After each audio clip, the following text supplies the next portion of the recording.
This is the Ronnie Vegas podcast with your boy DeJoy.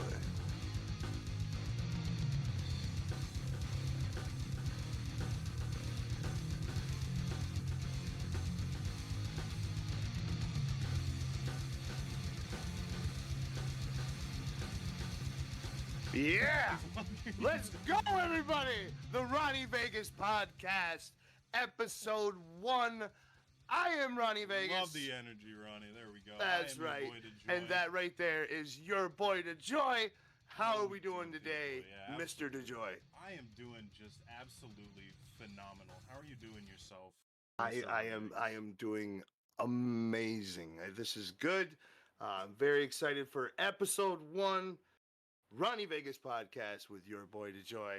I'm excited, man. I'm excited to branch out, do some different things. It's gonna be good. It's gonna I be love good. how the first thing I said to the lovely listeners is a complete lie. I feel like shit. I've been sick all day long. But Yes. just I'm here and I'm excited. I'm excited to get We're started. excited. We're excited to be here, regardless of Regardless what. of how I'm feeling, Yeah, and how crappy we felt today at work, working for somebody else, making them rich. Speaking of that, let's get to our sponsor right off the rip. And our sponsor is Exotica Dispensary in Akwesasne, New York. They have all your premium flower, your dabs, your shatters, your nano-infused drinks, and edibles. Again, Exotica out there on Route 37, Akwesasne, New York. Let them know that Ronnie Vegas sent you. Let them know that Ronnie Vegas sent you. Use promo code Vegas, and they are known to the locals as Little Vegas. So go down to Little Vegas. Tell them Ronnie Vegas sent you today. I am smoking some Durban Poison from Exotica Dispensary. Your high supply. Yeah, light that shit up. Me too. I'm not smoking that good from Little Vegas. Unfortunately, I'm not in the area, but thankful for them for letting us give them a little bit of a shout out. I know that we appreciate having them, feel comfortable enough to let us do that. Very, very awesome. The owners over there, the partners, Lawrence and Lawrence, they're very, very good people. Very good people. I lucky to have them. Jump right on. Again, Exotica Dispensary for all your premium flower needs. I know Ronnie Vegas himself gets everything from there. That's his. Exclusively. He exclusively goes there. He loves it. He loves the vibe there. I can't wait to visit it sometime and get high as fuck on their stuff. We got quite a few dispensaries around me up here. I don't want to say I've been to all of them, but I've been to a fair amount of them, and Exotica definitely has the widest array of flower, great prices.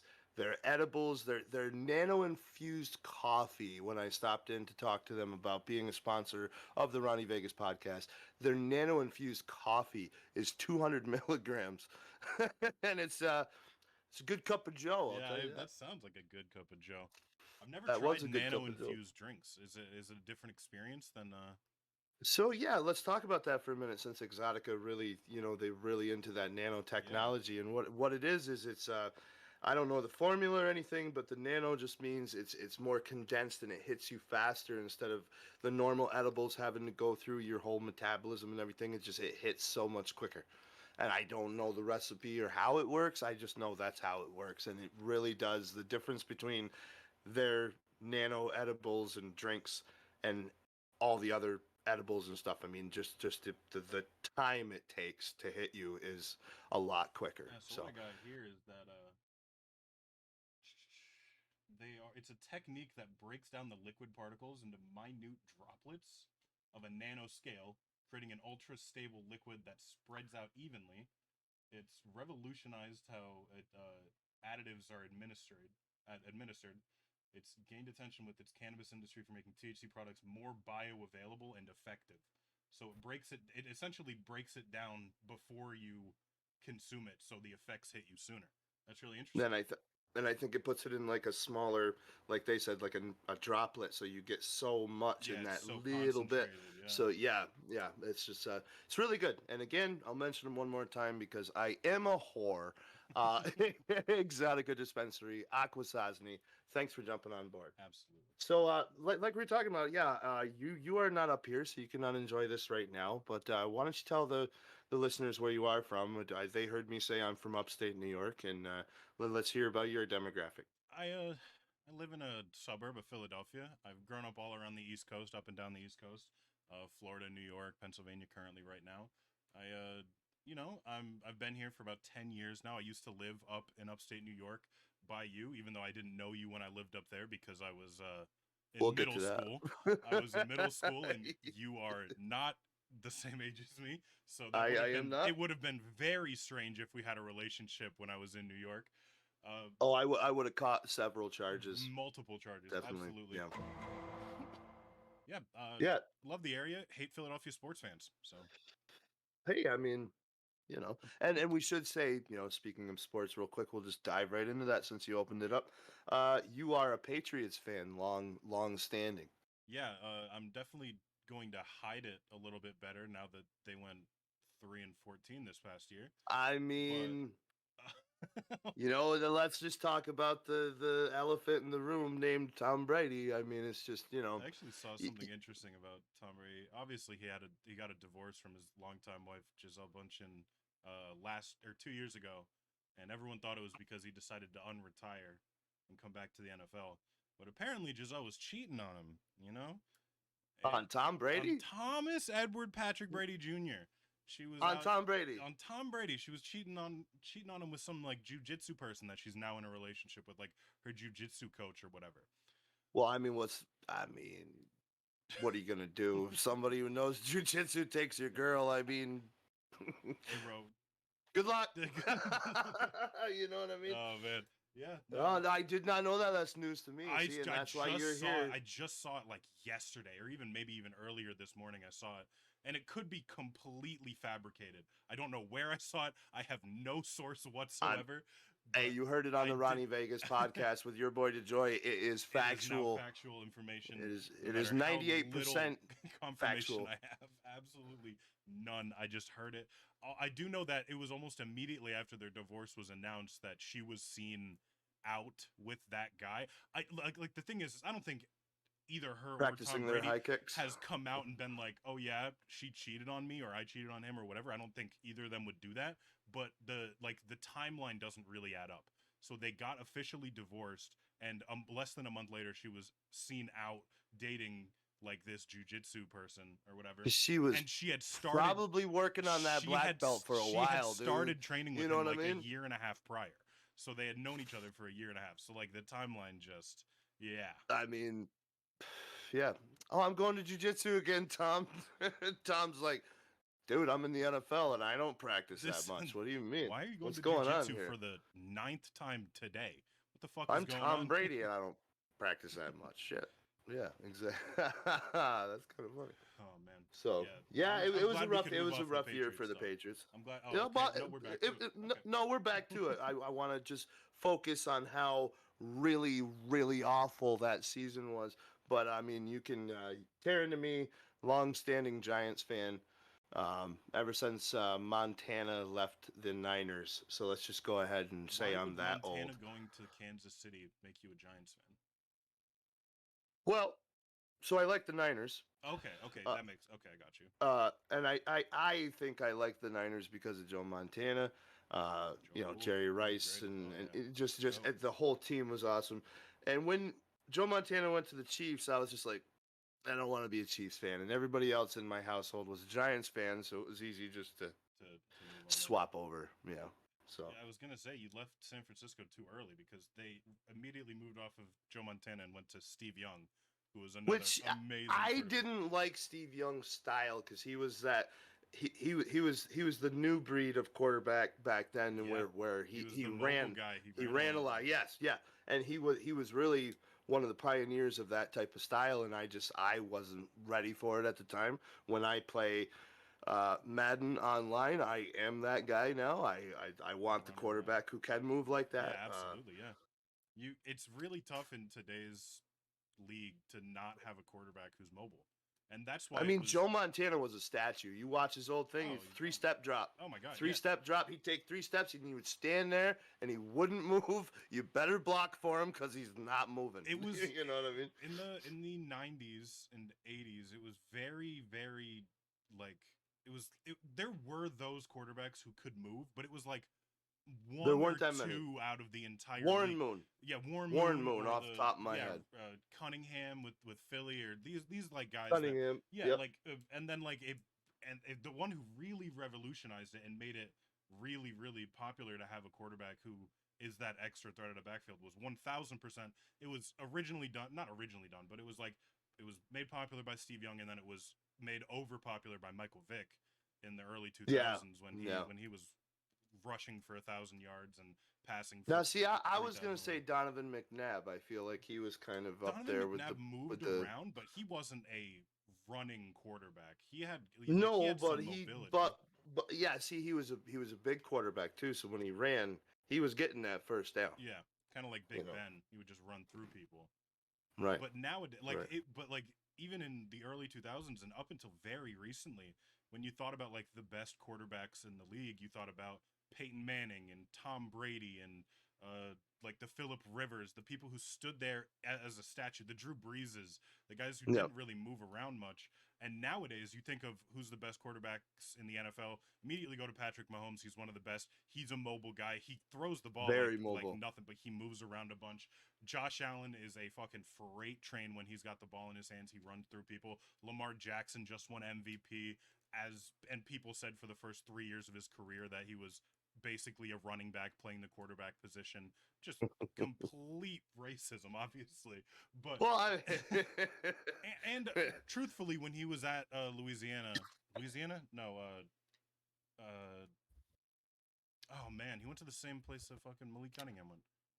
It might have been Drawing a blank. Louisville, not Louisiana. When he went to Louisville, he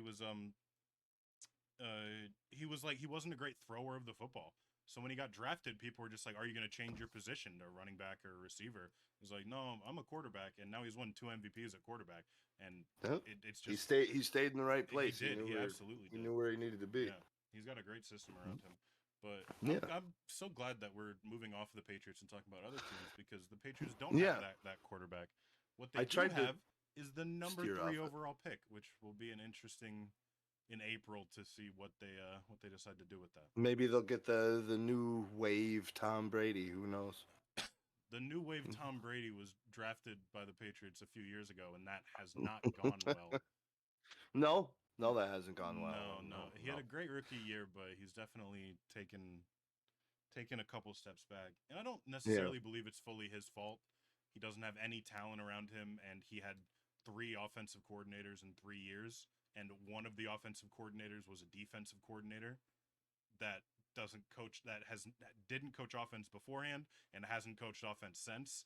So Well, that'll make it his difficult. first year, his rookie year, he had one of the best offensive coordinators in the league. And then after that year, because of how good that coordinator did with a rookie quarterback, he got a head coaching job. So he wasn't there anymore. The next year, they just promoted a defensive coach to be the offensive coordinator, and it didn't work. And then Yeah, right. after that, they hired a real offensive coordinator, but Has that ever worked? no. I mean, Sometimes what I'll tell you what does work is offensive coaches going to the defense because they know what the offense is going to like. They yeah, can see how the offense is going to run things, and so they right. know how to protect against those things on defense because they know what worked against them when they were calling offensive plays. So Right. that Yep. works. But defensive coaches going to the offense, they play really safe. They play really safe because they know how detrimental it can be if the defense gets a turnover. So they just play it like I don't think I saw more screens and passes under 5 yards in my entire life They play than more the past reserved. They play so reserved because Yeah. they basically don't even want to involve the defense. They're just like find open space and we'll dump it down and dump it down. Yeah, and we'll just just keep driving those 5-6 yards at a Yeah. time, and that's how we'll do it. Yeah, Yeah. and that is not the way the NFL works nowadays. The NFL works No. by it is an explosive league.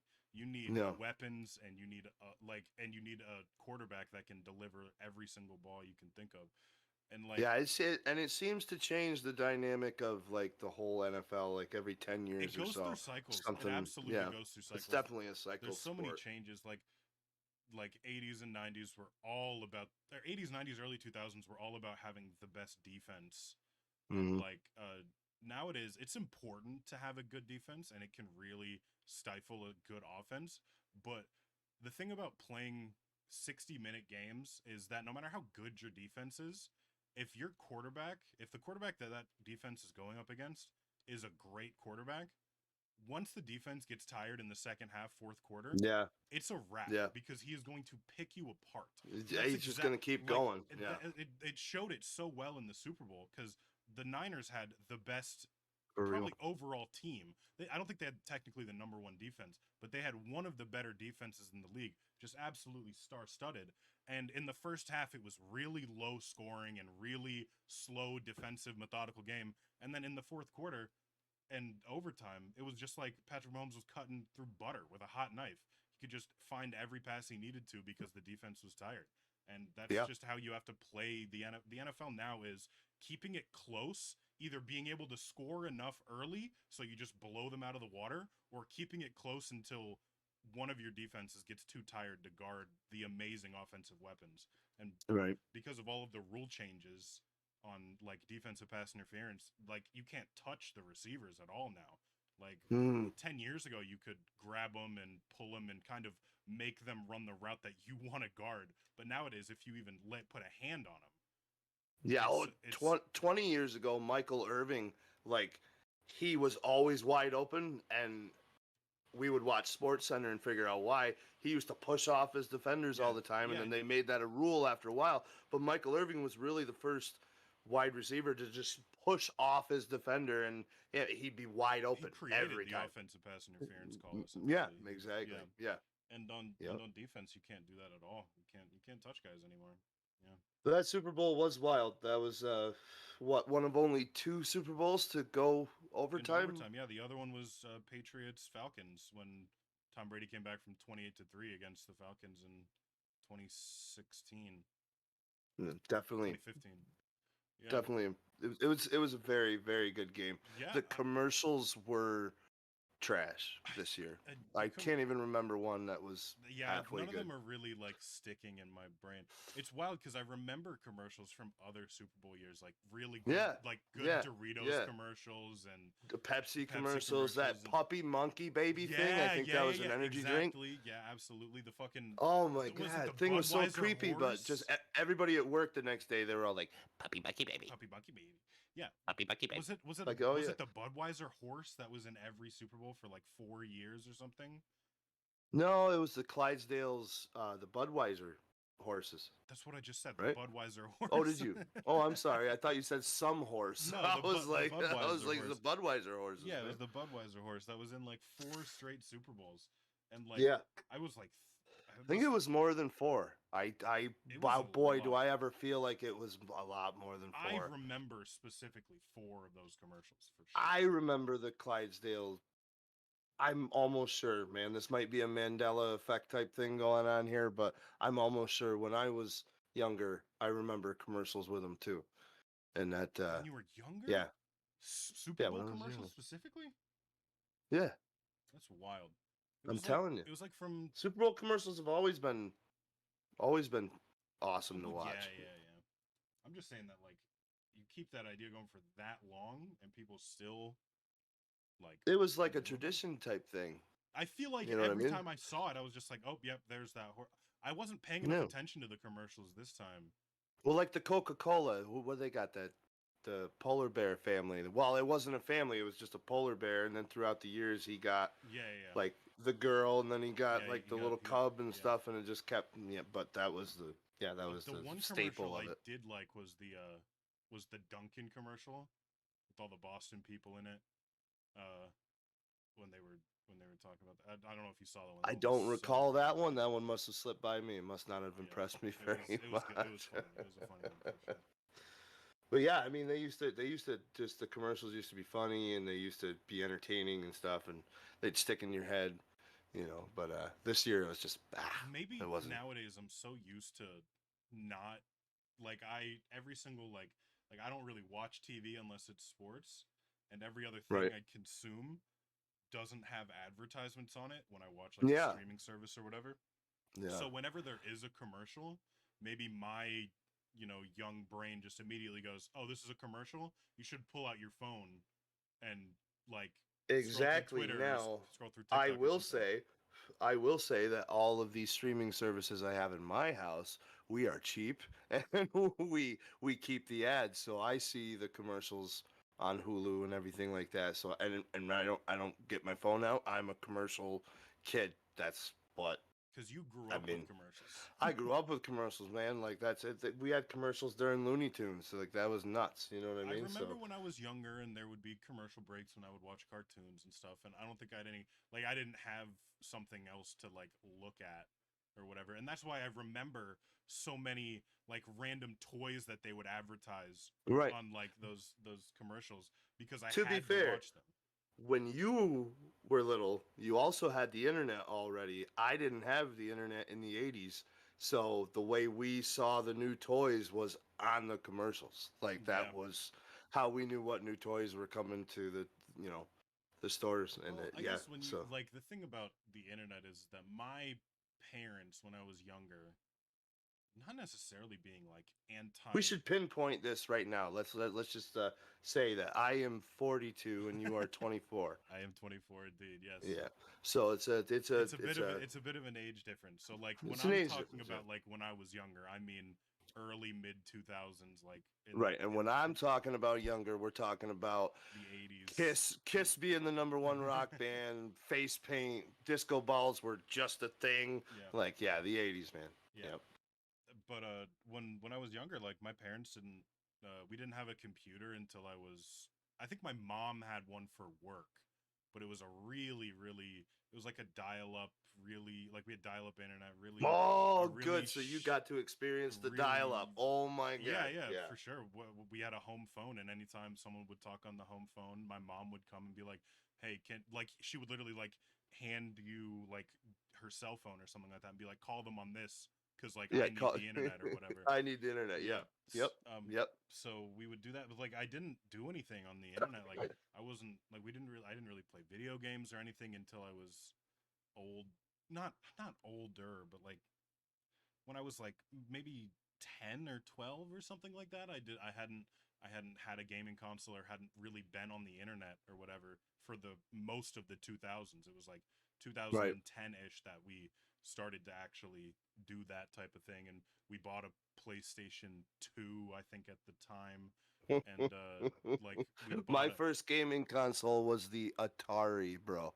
we were gifted a PlayStation 1 when I was younger, but my parents like took most of the games because they didn't want us playing it. We were only allowed to play a couple of them, and my brother Yeah. played it way more than I did. I was still young enough where I was like playing with Pokemon cards and Yu-Gi-Oh cards and stuff. I remember PlayStation Final Fantasy VII came out, Oh man, I watched my and brother play that game a so hundred times.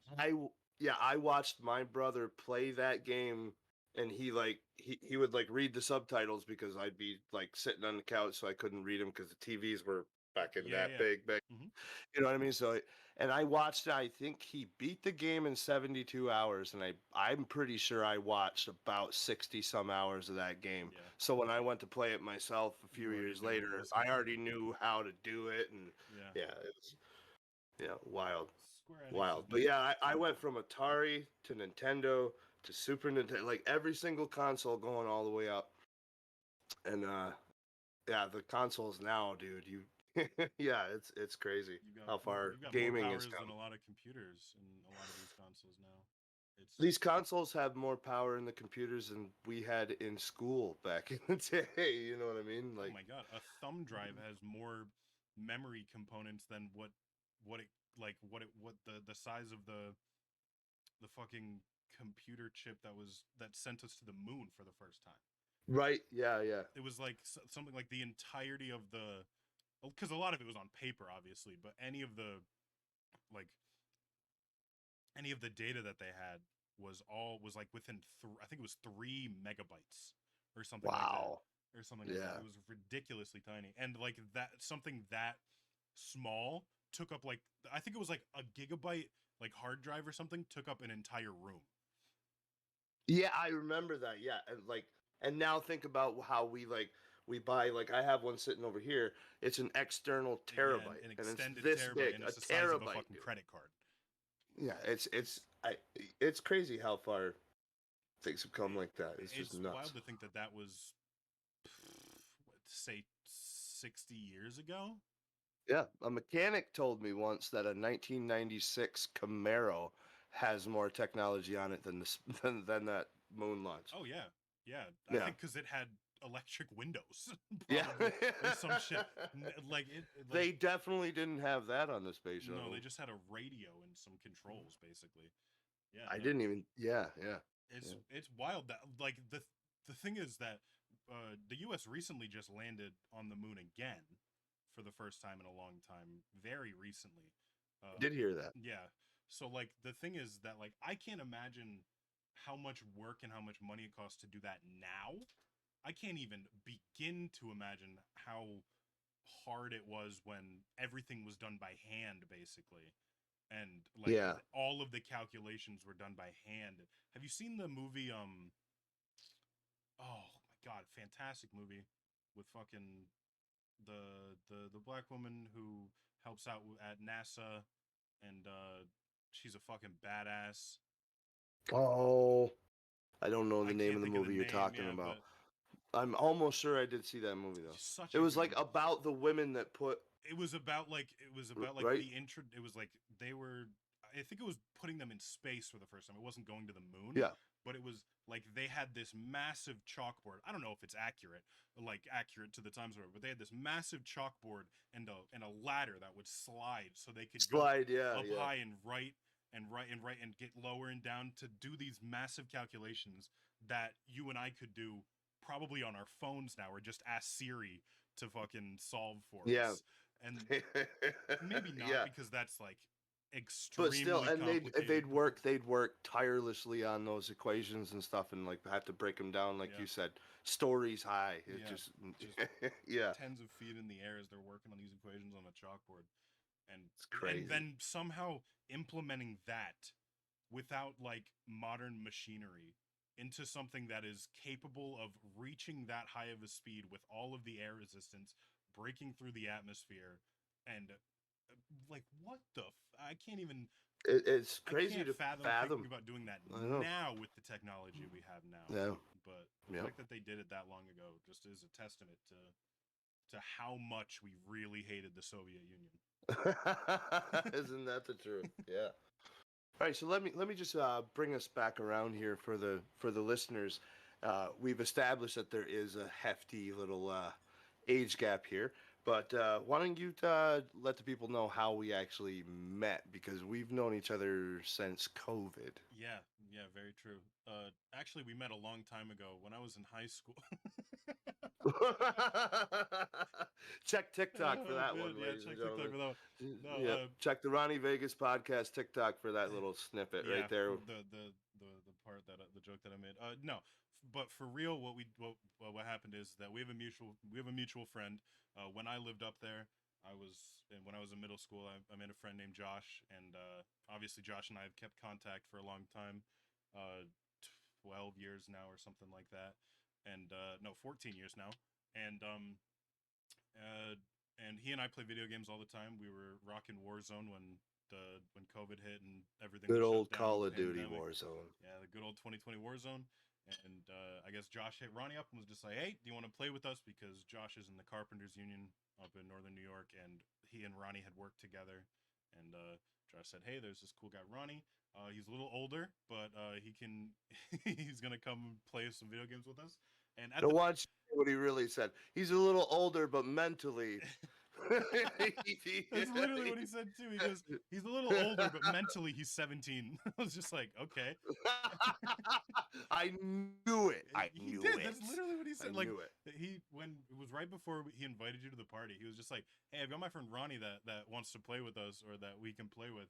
And I was just like, "Yeah, sure. Like tell me about him or whatever." And he goes, yeah, he's an older guy. He's like in his 30s or whatever, and but he acts like he's 17." and he smokes a lot of weed, so like he'll fit right in. And I was like, great, like that's awesome.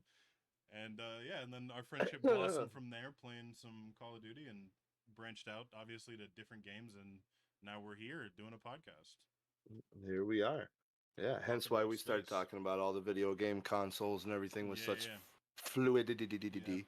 We're some nerds But now. yeah, it was My parents held out for a long time, let me play video games, but look at me now, bitch. All I look at do me is now, play video mom. games. Look at me now. Oh yeah. No, I think that's so funny. Yeah, he's like 17 years. Oh, cool. Invite him. And I'm pretty sure the minute he invited me to that party, I had no idea who anyone was in there except Josh. Josh was like, "Hey, Ronnie, what's up?" I'm pretty sure I just did my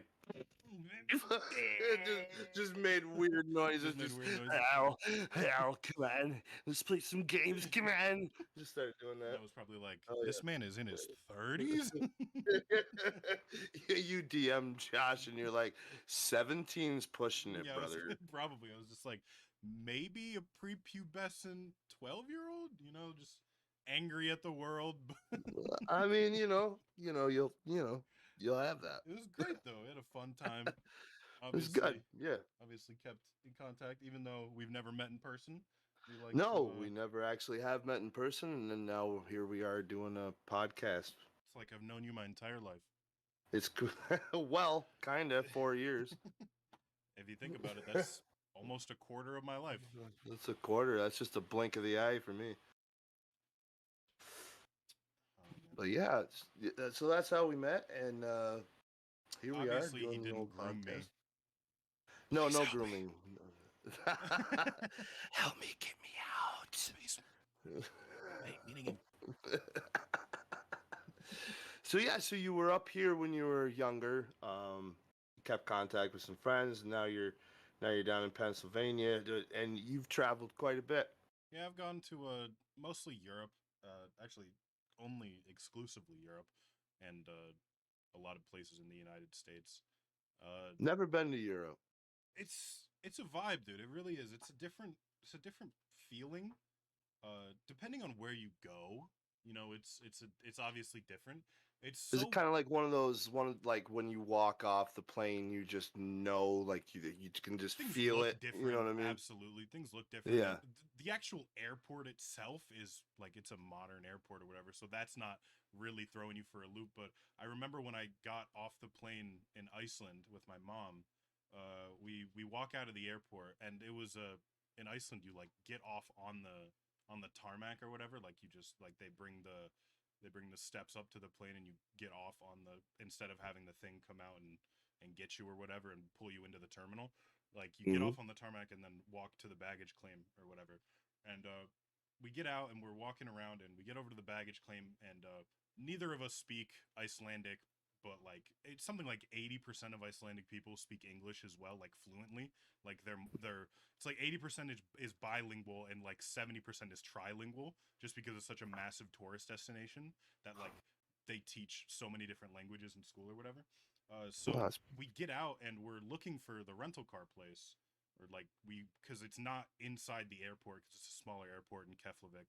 And we get out and we're walking the street and we're trying to find it, and we thought that there would be like clear signs for it, but there just aren't. We're walking around for like 10 minutes, and eventually we like my stubborn ass never wants to ask for help, but like my mom eventually was just like, let's ask someone to see where we're going. And so she right. pulls someone to the side and she's just like, hey, do you speak English? And he goes, of course. And Of course of you course. don't you? Ah. And like when I tell you that when we were like on the flight over and like the week leading up to it, I was like reading like Icelandic, like simple terms in Icelandic, so I could ask like where I have to go for things and stuff like that. I never had to use it a single time the entire time I was there. Every Not person I once. every single person I spoke to spoke perfect English. It was so wild to me because Hmm. they're such a tiny country in the middle of the ocean, in the northern Atlantic Ocean, and it's literally just glaciers and volcanoes, and it's such a massive tourist destination because of like the hot springs and how they have beautiful black sand beaches and stuff like that. No. And so I was just like, okay, this is a very like exotic place with an extremely exotic language that only they're not going to be able to speak English. So I did all of this studying, learning like where's the bathroom, or like, hi, we're checking in, shit like that, like Right. excuse me, and things like that. I learned all of them, and then we walk up to a guy who's clearly Icelandic, and we're just like, hey, can you show us where like Hertz Rent-A-Car is, or whatever the hell we were doing. And he's just like, yeah, it's north down this street, and then it's on like the third or fourth street in. If you get lost, you can just follow the northern lights. And he points up, and the aurora borealis is just right in front of your Ooh. face. And we hadn't even noticed it because we were looking at like street signs and all of the Right, buildings right, and right. stuff like that, trying to find the thing. And we look up, and there's just this beautiful, like, it's not massive like you see in pictures or whatever, but it's Yeah. very clear in front of your face. I'm just, oh, that's so beautiful. So me and my mom just stand there for a couple seconds staring at it, and then we go and find our car or whatever, and we get out of there. But it was like I would go to the grocery store, and I would walk in, and like it was only me and my mom that went, because she had a conference in Reykjavik, and she spent like 2 days at the conference, and we spent 5 days driving around the rest of the island, like going to different tourist destinations. Went to an international penis museum. Went to a Viking place that had old Viking ships and Viking gear that you could go through, and it was a Yeah, museum about now that. hold on. You can't just breeze over the penis museum and try and cover it up with cool Viking shit, The dude. International Philological Museum. It is the Museum of Penises. They have a specimen of almost every known land and sea animal penis in on display, Not except for mine. human. No one ever asked me. Except for human, they don't have human. Actually, you go through this tour, and it shows you like I've got a picture of me standing next to a blue whale's penis, and it's 3 feet taller than me, and I'm 6'2", so it's this 9 foot cock I'm standing next to, right? And it's the real thing. Like, it's encapsulated in this preservative, and it's like all white from being drained of blood. It's sitting next to me in this Preserve. massive jar, right? This massive fucking display tank, and I'm sitting next to it. I got a picture next to it, and you're going through all of these things, like, and you're learning about like the largest penis by comparison to body size is some like urchin on the bottom of the sea or whatever, where like their body size is like 2 feet long, but they have like a folded sexual organ inside them that they can stick out, and it's like a foot long. Folded? It's like folded inside them, and then when they want to reproduce, they stick it out, and it goes like a foot out, and then they reproduce with other things around them. Urchins just come up to one another and like, hey baby, let me unfold this Let for me you unfold. real quick. Let me unravel this fucking snake for you, baby. But it's like 6 times the size of their body is just their penis, like just their Wow. reproductive organ. It's really wild. And then right at the end of the tour, there's a box with like a red velvet like fucking Cake. like thing. No, no, it's like a red velvet, Red velvet like a penis cake. cover Help over this. yourself. There's a cover over this glass case, and above it it says "human specimen." Like, you're thinking it's gonna be a human dick.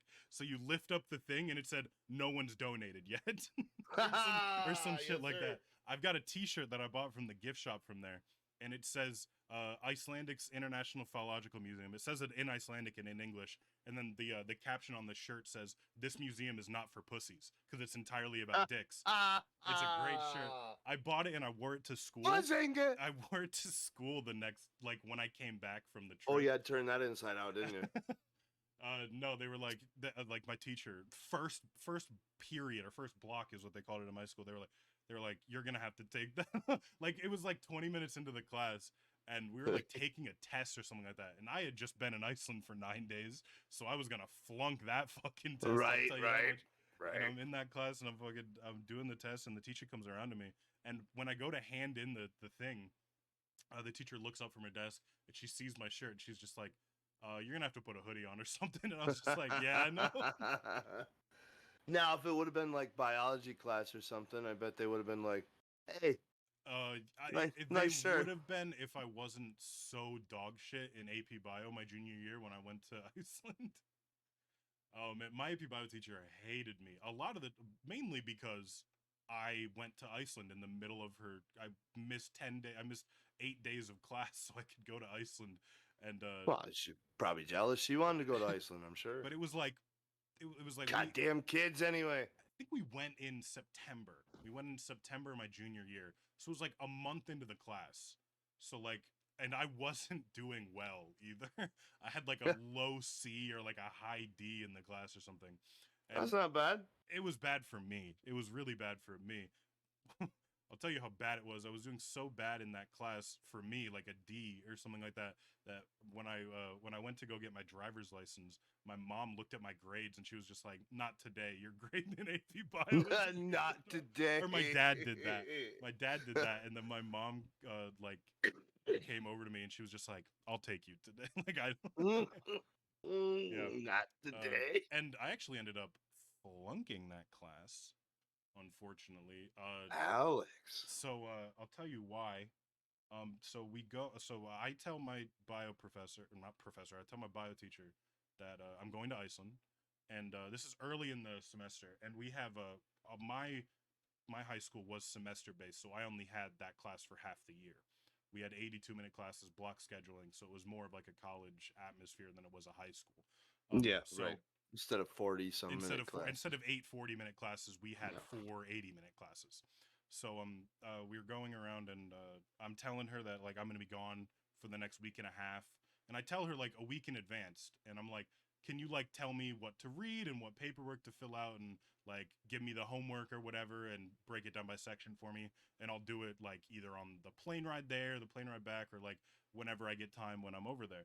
And she goes, "Yeah, of course." And then, of course, what I did is, as soon as she got everything set up for me, I left it in my room for 10 days while I Oh, went to the airport, yeah, while of I course. went to Of Iceland. course. And then I come back, and I come back on like a Friday, so like I already don't want to be there.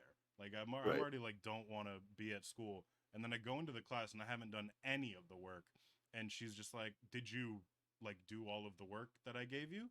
And I was just like, uh I made up this, and then I'm like, I did do it, but then I left it in Iceland. What do you know? I left it. Wouldn't you I left it at know? a hotel. I An took it. Icelandic dog ate it.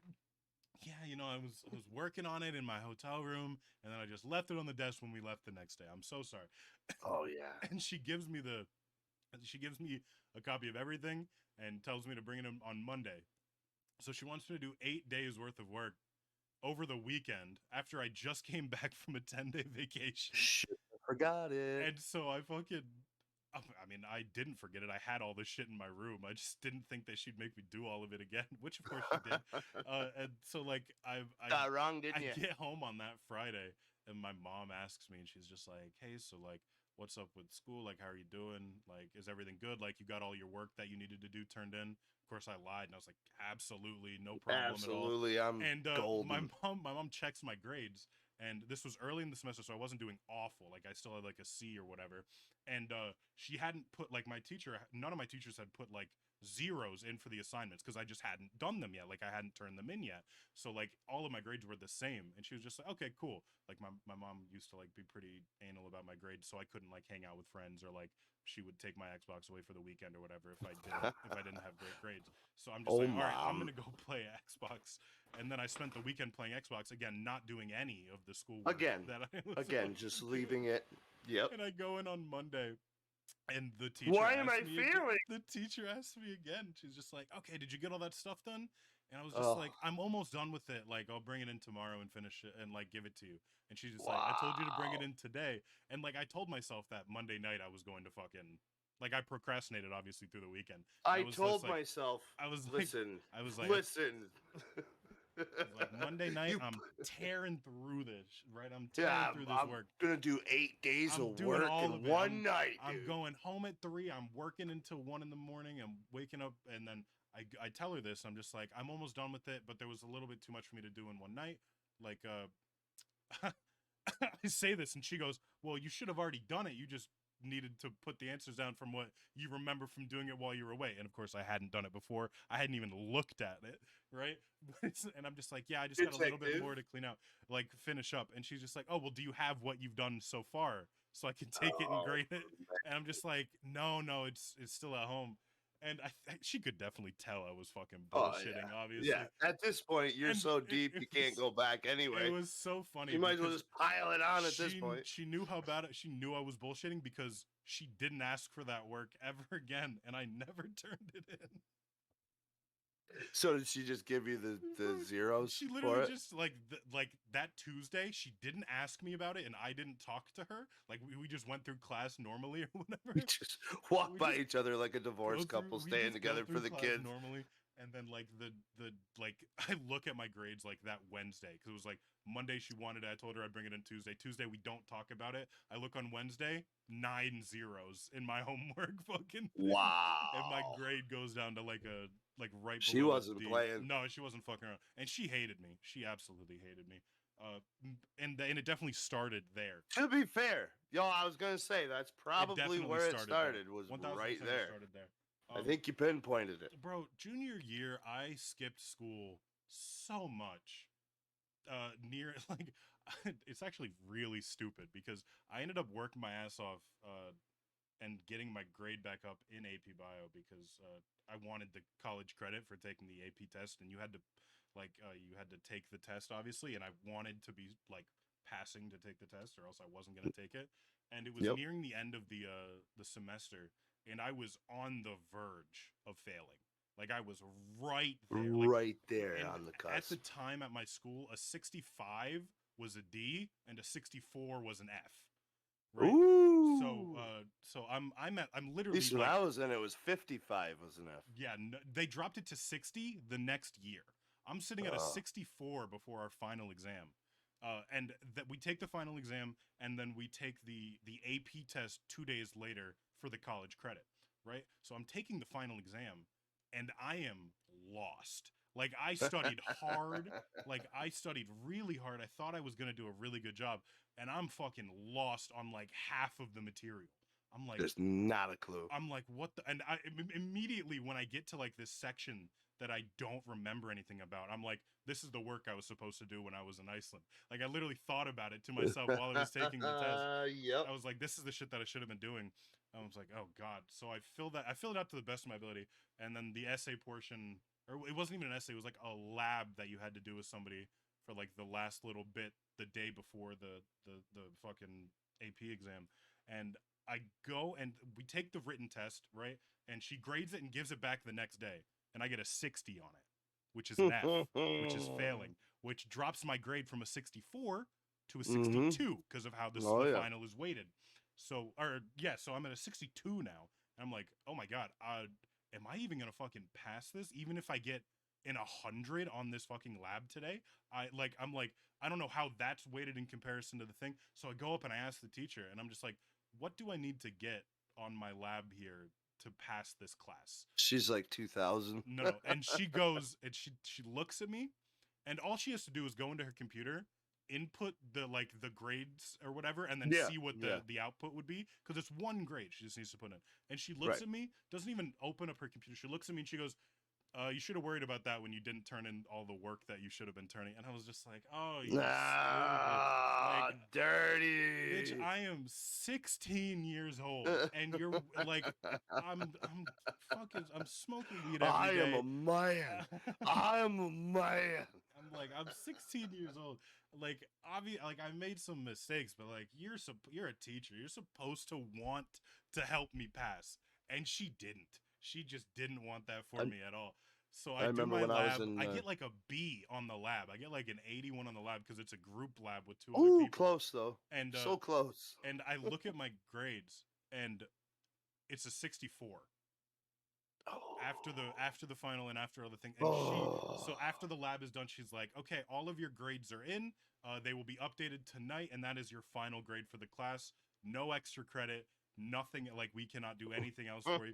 If she goes, if you wanted to ask me about extra credit, you could have asked me before. I'm like, I asked you fucking yesterday, whatever.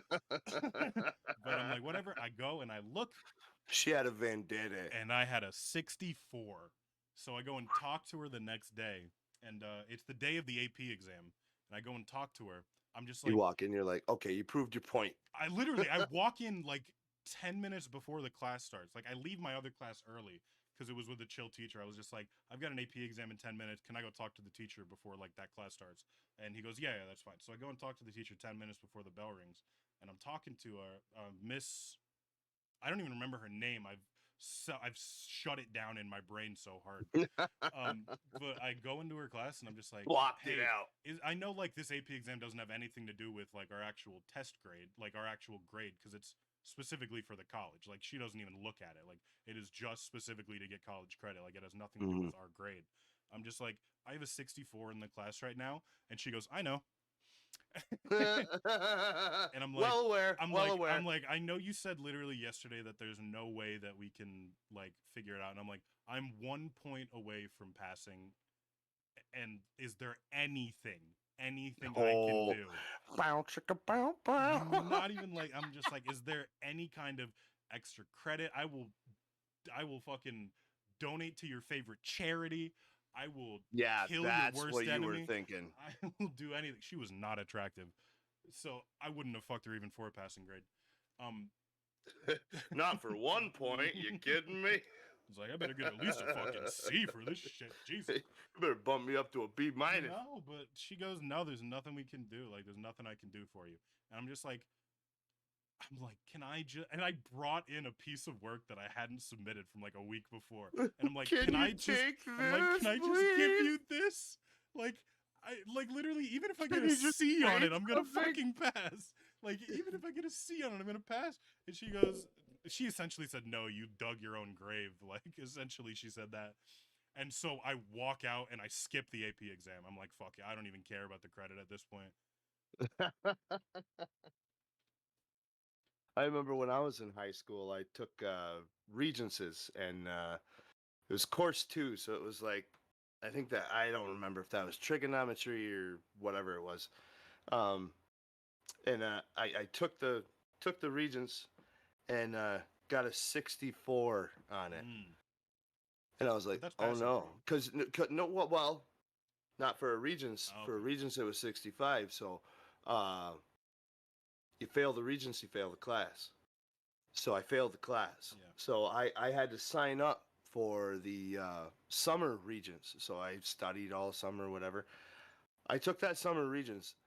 Let me tell you something. Those makeup Regencies are easy, dude. I think I got like a 92 on that makeup Regents. That was just insane. Like I went there and I think I was done in like 40 minutes. I was like, that's crazy, Yeah. you know. I well, we never had any like state standardized testing in Pennsylvania, like the Regents or whatever. Yeah. We only ever took I think they did away with the Regents here in New York the now. I only time don't you ever think took that's a like a thing. state, there was like one state standardized test that we took, and it was just to like gauge like how smart each school was for funding bases and stuff like that.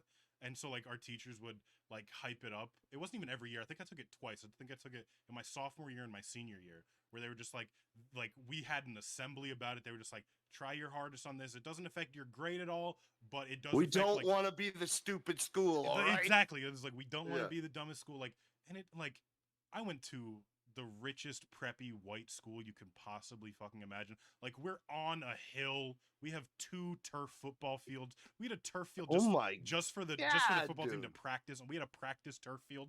So we had all the middle school had a turf field. Like one of the co-founders of YouTube Where'd you go, Tom Brady High? one of the co-founders of YouTube went to my high school, and after he Oh, founded it and became a billionaire, he like gave a massive donation to the school, and they built the turf fields, and they built this separate it was called the fitness center, where it was just it was like a gym, like it was a full-on like weightlifting gym. It was 2 stories high.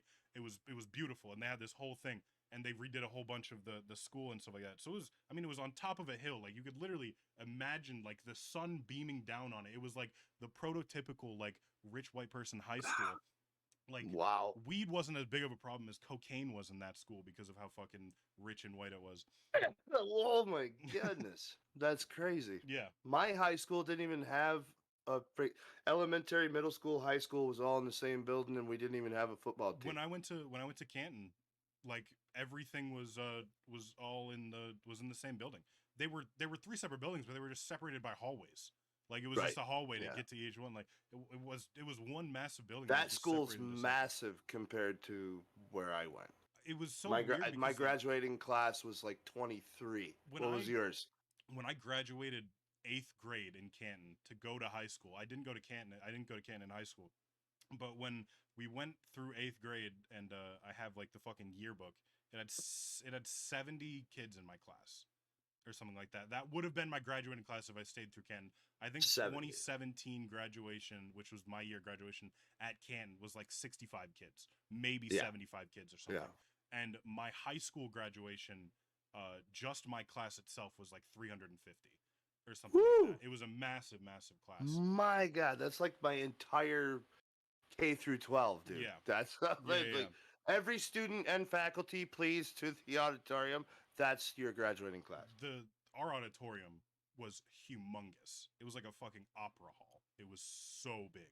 It was Ours had super old wooden doors, and if you yanked on the right one on this certain set, there was two of them, and if you, I mean, I'm talking, put your foot against the left one and yank on that right one, it would open. even if And it was locked. and we figured that out my senior year because seniors didn't have a senior lounge anymore. It was taken away 4 years prior to when I was a senior. I wasn't a class like head or anything, but I went right down to the principal and I was like, "Hey, I want a senior lounge," and he's like, "Okay, yeah, well, we don't really have any room." I go, "Yeah, you do." I said, "See the auditorium lobby from your office here?" He goes, "Yeah." I said, "Floor to ceiling windows. You guys can see us. We'll stay right in the lobby." And he was like, "Yeah, okay. Seniors can hang out in the lobby of the auditorium."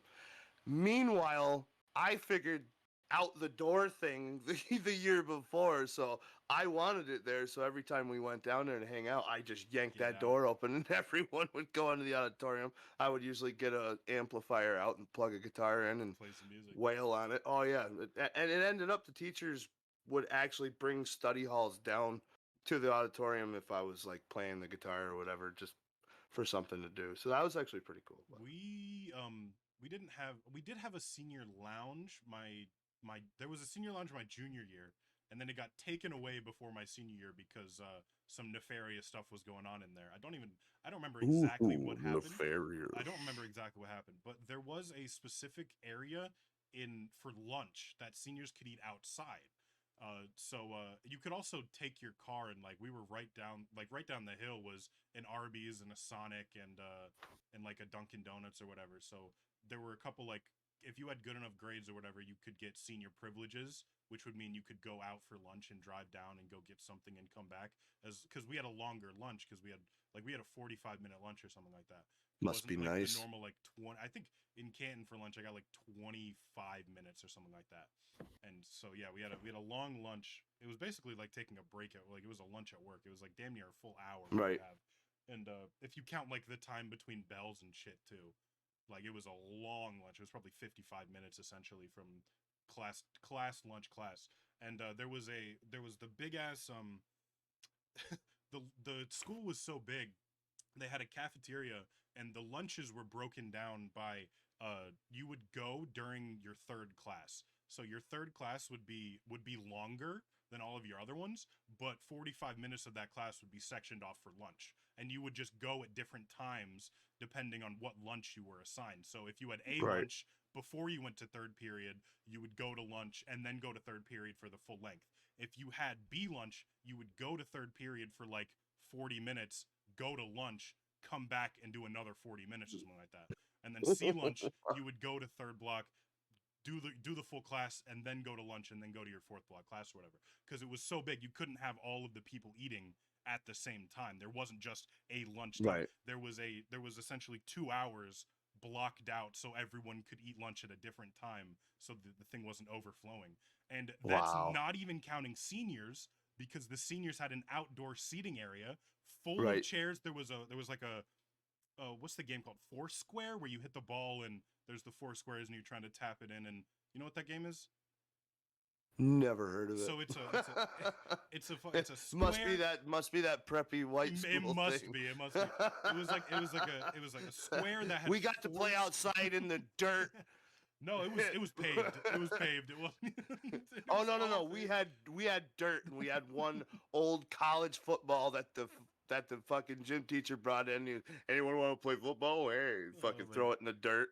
Oh yeah. No, No, there was this massive outdoor seating where you preppy could white school there ass. was a there was a there was a soccer goal there was a basketball hoop, and there was a four square thing. So you could go out, you could eat your lunch, and there was a 45-minute lunch. So you could eat your lunch in 10 minutes if it was a small school lunch or whatever.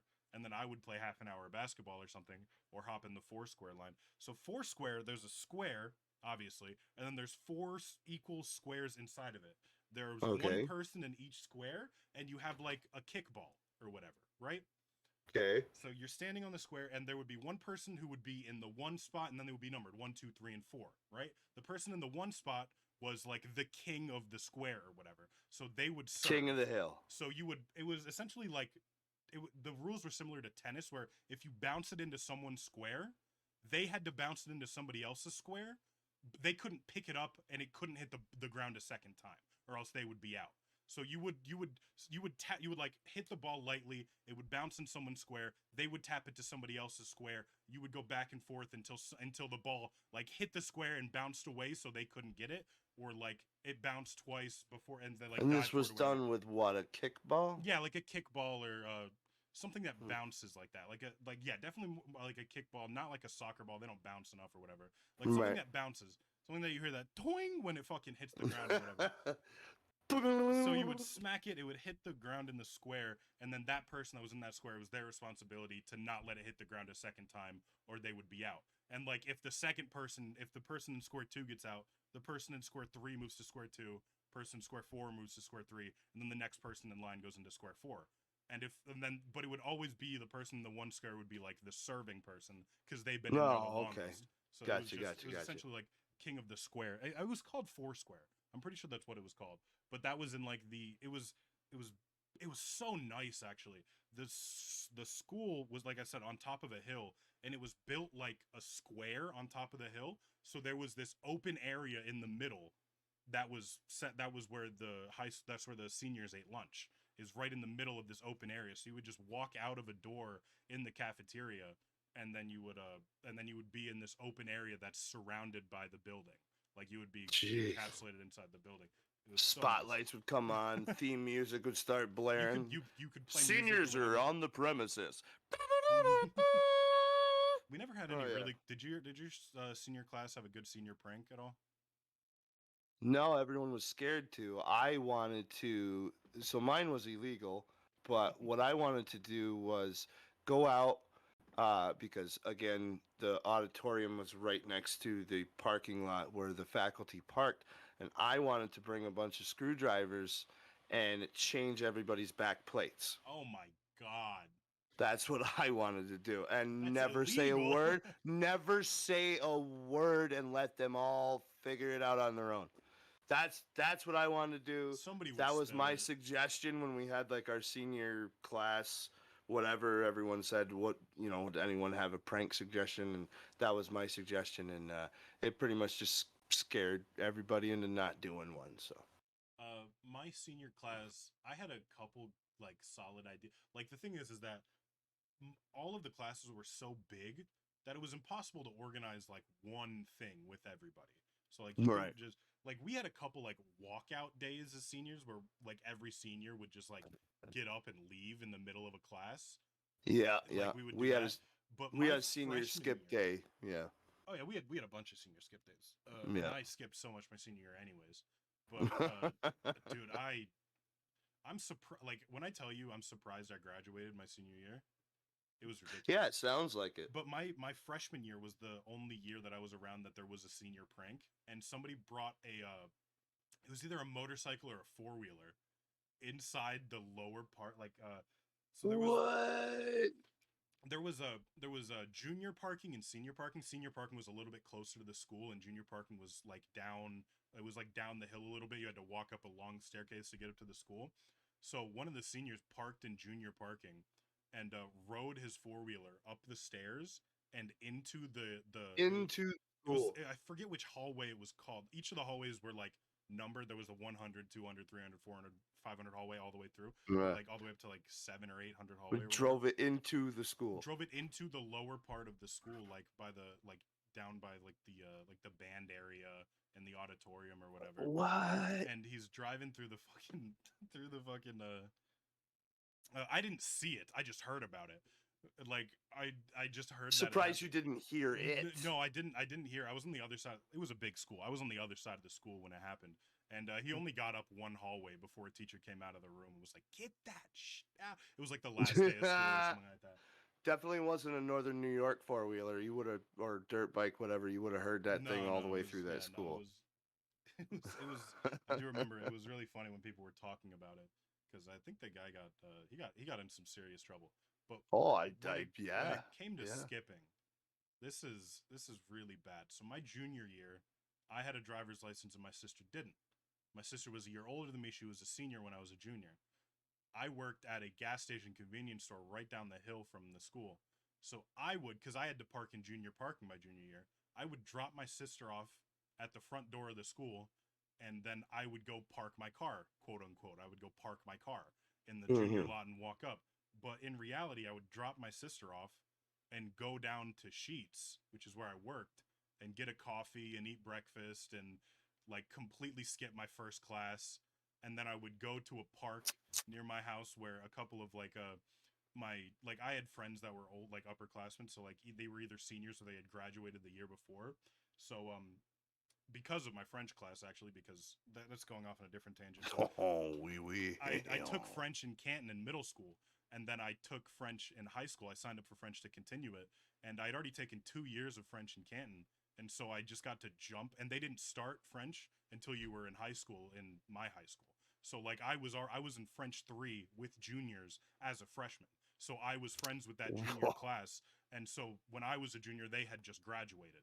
So I like they had nothing to do. So I would go to this park and we would smoke weed on the in like this gazebo area, and I would just skip school, and then I would hang out there all day, and then I would go to the school at the end of the day and pick my sister. I would like go down and park in the junior lot and wait for her to walk down and get in my car, and then I'd be like, "How was your day at school?" Uh, She's like, "Good. How was yours?" I was like, "Good," but yeah. my eyes are fucking bloodshot. I'm high as shit. Like How was your day? All right. but it got even worse my senior year. Like I only did that a few times my junior year. Maybe twice a month I would do that my junior year. But my senior Now, year, I didn't have have you to take ever, hold what's on. up? Have you ever used French in real life Yes. with all your travels and stuff? You have? Not none of my travels. But No. I have used it in real life. When I was working at Mercedes, there was a French Canadian woman who came in from Quebec, and her daughter spoke English, Quebec. but she didn't. So her daughter was translating to one of the service advisors about what she wanted to do with her car, like talking through her daughter or whatever. And I just overhear her her mom saying something in French, and I walk over and I was like, "Oh, bonjour," like hit her with the Buongiorno, gonna go baguette. I was like, "Bonjour, comment ça va?" Like, what can I do for you, or whatever. And like, I held this conversation with this woman for a couple minutes. She said some stuff that I didn't like know because at that point I'd already been out of school for a couple years and I didn't practice it or whatever. So like, I was just like, but like, I knew the basic things. Like, she was saying that she just wanted like an oil change and like tire rotation and basic shit like that, and I got all of that stuff. And I just like told the service advisor like what she wanted, which is exactly what I'm pretty sure her daughter had just like told them or whatever. But like that was the only time in the wild that I was able to use my French. Cause give a little oil change. I think she wants her I think she tires wants her rotated. tires rotated. No, my senior year, I would leave my house because both my parents worked at the college that my mom still works at now. My dad doesn't anymore, but they worked at the same university, so they would carpool together every morning. So I would leave for school at like 6:50 or whatever. School started at like 7:30 or something. I would leave at like 6:50, and then I would like go and I would go get breakfast somewhere. I would chill. I would wait until 8 o'clock when I knew my parents left for work, and then I would just go back home. And like my sister was They just home. My sister was home. She wasn't in college or anything, and I lived in the basement. She lived on the third floor. So I literally park my car in the garage, walk in through the basement steps like the fucking storm doors, and I would sit there and I would play video games and smoke in the basement. And then like my parents would come home like 20 minutes before I would normally. And the great thing was is that my school did attendance at like they like did attendance when you first go in or whatever, and then they submit it at like 9:30 or something like that, and then they call home if like you're absent or whatever. So I would literally hear Mhm. the phone ring, walk up the stairs, delete the message saying that I skipped school that day, walk back down to the basement, and keep playing fucking probably Black Ops 2 at that time. Keep playing some Call Man, of you Duty or were whatever. all kinds of ratting yourself out right Yeah, here. I've told my parents this. Like the statute of limitations has passed. Like I'll do that, The statute of bro. I'll limitation. tell my like nowadays that I'm an adult. I can go around and I could like I'll be at like Use that word lightly. very lightly. I'll be at like we'll be doing something for like a holiday or something like that, and I'm with my entire family. And my sister and I are talking about something that we used to do or that used to happen or something like that. And then I would like look at my mom as I'm about to say like something that I wouldn't want her to hear 10 years ago. I'm like, Mhm. I guess you can hear this now because what are you gonna do? Fucking ground me? I would go in and tell her about all the fucking wild shit I would do. Like, we bought a car when I was before I had my driver's license, like a learning car for me and my sister because we were getting our licenses at the same time because we're only separated by a year. And she hated driving, so she waited until I got my license, and she didn't even get her license for another few years after that. But my parents bought this car as like a training car, like for us to drive, and like I would A take it. beater. I A would take beater, it so you're not beating on the family vehicle. like I would take it before I had my learner's permit. Like I would Right. just like middle of the night, I would just Just walk out there. take it. I would call my friend. I'd be like, "Yo, what are you doing?" And he'd be like, "Just chilling." I'm like, "I'm bringing the Why'd you car." get Italian right there, dude? I am I'd, Italian, bro. I'd call my friend and I'd be like, hey, what you doing? What you doing? What you doing, baby? And I'd call and I would be like, "Yeah, bro, I'm coming to pick you up." And he'd be like, "What do you mean?" Like, "I'm coming to pick you up." And I'd drive the car out there. And this is before I was like 15. Like I got my learner's permit like on my 16th birthday or around there. So like I was like 15 years old driving around at 2 a.m. like No. like in a car that was not safe whatsoever. It was not safe. And like me and It's my the beater. It's the learner yeah, car. me and It my doesn't, friends are yeah. just driving down the road, fucking If you can chiefing drive on fucking this, you can joints. drive anything. But like my parents would like use that car. We only had one car other than that, which was my mom's Honda Civic, and so we would like my mom would use that on a daily. But like my parents carpooled, like I said, so they rarely needed a second car, and none of us Right. like my brother was in college away, he wasn't around, he had his own car, whatever. So like me and my sister weren't driving, so that was just like that car would just sit there and every once in a while one of them would take it to go run an errand if the other person had to go do something in the other car. So like I would get in it and it would be at like 3/4 tank of gas at 2 in the morning. I'd come back at 5 in the morning right before I know my parents are about to wake up. I'd park Gas it. light It on. would be like basically empty. And then like 2 days later, I would hear like my parents, my mom like talking to my sister, and she'd be like, "Yeah, I guess your dad took the Ford, which was what we had. We had a Ford Escape. That was the car. So yeah, I guess your dad took the Ford Escape somewhere because I put gas in it the other day and now it's empty." And I was just sitting there like, definitely wasn't me, but it was 1000% me. Definitely The not day we me. bought the car, the day we like, my dad bought it in Buffalo and drove it down. It was an awful car, awful decision. We bought it off of one of our family, like one of my mom's family members, and we paid too much for it. It had way too many miles on it. It was breaking. It was the We worst. got took. We got absolutely ramrodded, Absolutely absolutely hosed. destroyed.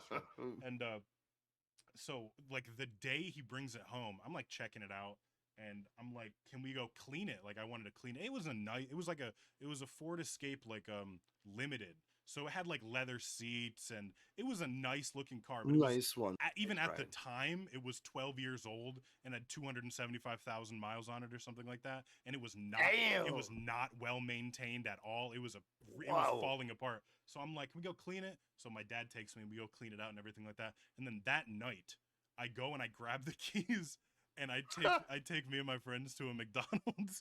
I'm just like I literally text Oh. my friend as I'm cleaning the car, or as my dad hangs the keys up of right next to the other keys. I'm just like, "Oh, I'm taking that fucking car today. Oh, I'm I'm taking taking that fucking it. car." Yeah. I had driven cars before, like at like at a friend's house. At a friend's house, like they had these cars that they would just drive in their backyard because they were like Oh junkers. yeah. The They were old just backyard junkers. So cars. we were like 13 years old driving these junker cars Yeah. Oh around yeah. with my friend, and like obviously my parents didn't know about that, but like I knew how to drive, so I wasn't nervous about knowing how to drive. So like I Right. get in the car, it's like midnight or whatever because my parents used to fall asleep early because they're old, and I would get in the I car. take offense to that. Thank you. Dude, every single time I was such a risk because the car was parked on the street. We only had a one car garage. The car was parked on the street right out. They Only. slept on the second floor, and their window was right next to where the car was parked. So like I would start the car and keep my eyes staring at their window to see if the light turned on or the curtains moved or Man, something. put it in neutral Every and push single it. time. Nah, dude, I started that bitch up and it was loud. It was not a quiet car. Yeah, you neutral and But like push till you get down the it street. it was like we lived in a town, so there were a lot of houses around us. So it could have been any car, and they never got suspicious about a car engine starting or whatever. So You don't think they did? no, because they said that they when I told my mom about it, like maybe last year or something like that, she's like, I had no idea, and neither did my Oh, dad. she just wanted to make you feel She special. definitely didn't. Because she knows damn. If she knew, she would have grounded my ass. 1000%.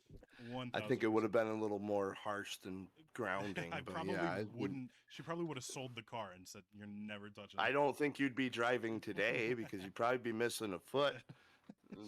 Cut off my foot. No, my mom wasn't like that.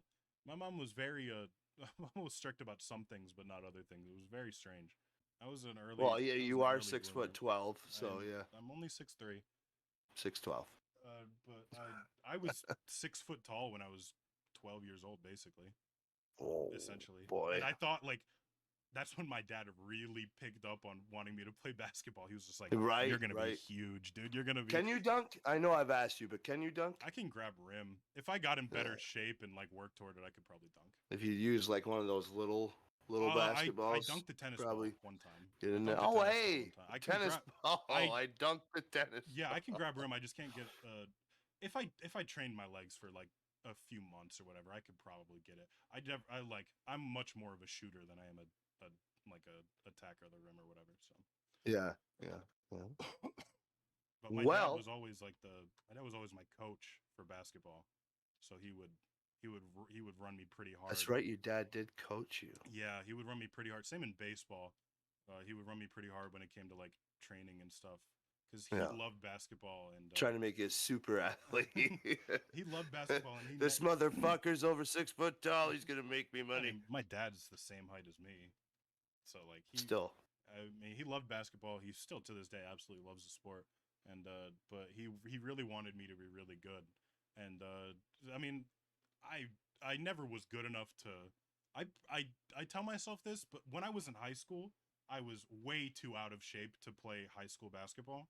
When I graduated high school and I got in shape and I started playing basketball like religiously on a daily basis, I feel like I was good enough to play like not even feel like I was told I was good enough to play low D2, high D3 like college basketball. hey now. And that was like early into when I was like real like I would play at runs at LA Fitness and there were so many colleges in my area that were like D2 colleges and D3 colleges and so I would get in runs with a lot of those guys and I played a game of I did a run with Cam Reddish who now plays on the Lakers. Ooh. He was I mean it's a different thing when you see Oh, yeah, somebody that's league bound versus somebody who like who's not? I maybe could have rode the bench on a D3 school like Right. and I think I'm hot shit because I can get hot and hit a few shots, but this guy is jumping Yeah. from the free throw line and windmill dunking and fucking hitting Right. fadeaway jump shots. He's 6'8". He's uber athletic. Like his warm up is like dropping down and doing fucking like push-ups where he's clap push-ups and shit. Like he's doing all this shit. He before the game starts, he jumps up on the rim and starts doing pull-ups on the rim. Like that's just what the fuck I was going up against. And I'm just like, oh god. And you're just like, man. Yeah. I'm just like, you know what? I think I'm gonna stick to LA Fitness and a It's couple not for men's me. rec leagues or whatever. Like maybe I'll do Yeah. that. I'll, I was like, I'll I'll go let LeBron handle the league. Like I'll let him I'll- have that. That's all good. I'll go embarrass the boys down at the Y. What- That's about all I'm gonna Basically. do. Have you ever seen Yeah. that? It's a Shane Gillis clip where he's talking about how Yeah, he's like every young dude's dream was to be a basketball player till they were in 6th grade and they saw the black kid dunk No, and they're I wasn't like, even talking about "Uh, that. I was talking oh." about the time when he was talking about how Jackie Robinson made white people uncool. So he Oh. He's just like, white people used to be cool, you know, in the United States. They used to talk like, man, like that was the last time that they were cool, and you could tell. Like he was just like, there is a radio clip of Jackie Robinson's first professional game playing for the Dodgers, and you can tell, like literally, that there was a moment that we lost all cool. Like, but right before he stepped up to the plate, they're talking about the pitcher, and there's like, oh, there's old Curly Jones, he's the greatest athlete alive. He's a 40-year-old alcoholic. And he runs a 6-second 40-yard dash, fastest in the world, they say. And then it's just like, and coming up to the plate is a young colored boy named Jackie Robinson. And let's see, he won't be able to hit Curly's pitch, and fuck, home run. All right, and then he's like, that was the last time white people used that voice. And then he was just like, oh man, oh god, I guess it's time for me to. I'm gonna get into computers now. And then computers. Basically, how I felt. I saw Cam Reddish play up close, and then I was just like, all right, you know what? I think maybe going to college is the route for me. Dude's doing his warm-up pull-ups off the rim, and you're just like, yeah, golf's good. My dad is a sports information director, so I got to watch a lot of college basketball in person, and just like I would be told that I could like play with these people, and then I would go to watch a game, and I'm like, no fucking way. No, I can't. I can't. No, I'm like, every time, like after I went to my first like Division II basketball, no, it might have been an unlicensed NCAA game, like not even rated, like not even Division 1, 2, or 3. It was like an unrated NCAA game, and I'm like, I can't even compete with these motherfuckers. So like the next time I go to LA Fitness, and I remember like I had gotten hot. It was like 2 days later. I went to LA Fitness, and I got hot in this run, and I hit like 4 or 5 shots in a row to like win the game or something like that. You know, swish. Just swish. I was like, when you get locked in, you get locked in. And I hit these shots to win the game. And this guy comes up to me, and he's just like, man, do you like play college ball or something like that? And I'm just like, I'm not good enough. And he's just like, I think you are. I'm like, you haven't seen I'm not. These fucking specimen up close. Are you shitting me? I'm a slightly out of shape 6 foot something white kid with no real athleticism. Like I can jump a little bit. I can stand in a corner. I bet you can play college ball. You're just like, don't ever say that again. Don't patronize me. I could stand in a corner and hit some shots, but I couldn't move like they move. I couldn't run for as long as they run. That is way too much commitment. Definitely. Well, I would like to say that episode 1 is now in the books of the Ronnie Vegas podcast with your boy DeJoy. Episode 1, we really got to know your boy DeJoy. I hope everyone, hey man, we know you better now. Yeah. That's great. That's awesome. Episode 2, we'll get to know me a little more. And then maybe we'll bring in some special guests, and we'll do all kinds of crazy stuff, be talking about news, and what have you. So once again, thank you so much to Exotica Dispensary out in Akwesasne, New York. All your premium flower needs, shatters, dabs, nano-infused technology, which thanks to Alex, we learned a little bit about earlier in the podcast. So I would like to thank everybody. Alex, why don't you bring us out? Thank you so much for watching. It's been your boy DeJoy and Ronnie Vegas on the Ronnie Vegas podcast. Have a good day, night, whatever time it is. If I don't see you, good evening, good morning, good evening, and good night. Whatever the fuck Jim Carrey says.